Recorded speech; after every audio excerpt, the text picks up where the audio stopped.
People like the idea of greatness. They don't like the cost. They imagine success as arrival, a moment where everything finally becomes easier, where effort ends and life starts rewarding them consistently. But nothing in reality works like that. Not growth, strength, not even transformation. Because a person is not built in comfort, they are revealed under pressure. And pressure is another word for suffering. Not always dramatic suffering, but sometimes it's repetition when nothing is working, silence when nobody is watching, doubt that refuses to leave. Sometimes it's discipline when no reward is visible. That is what shapes a human being. Not motivation, not inspiration, but what they continue doing when there is no reason to continue. A great man is not defined by what he achieves. He is defined by what he endures without becoming lesser because of it. Because suffering has a choice built into it. It can reduce a person or refine them. Most people don't realize this. They assume suffering only breaks, but it also builds. It depends on how it is carried.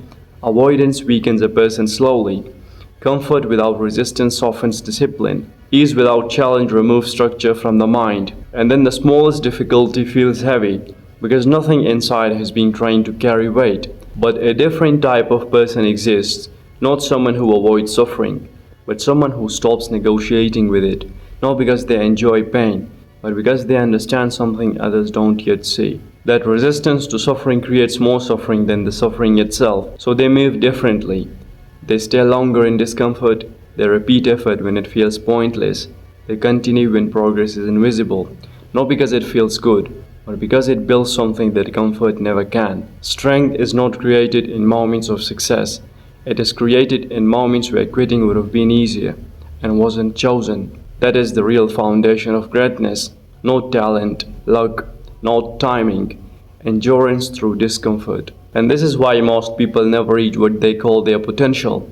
Not because they lack ability, because they retreat too early from the very thing that would have developed them. Suffering is not a punishment. It is resistance training for the mind. Without it, nothing strengthens. That's why everything meaningful in life carries friction.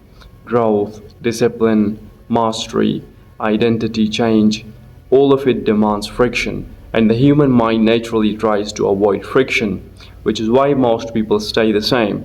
Not because they are incapable of change, but because they avoid the conditions that create it. A great man doesn't escape suffering. He learns what kind of suffering builds him.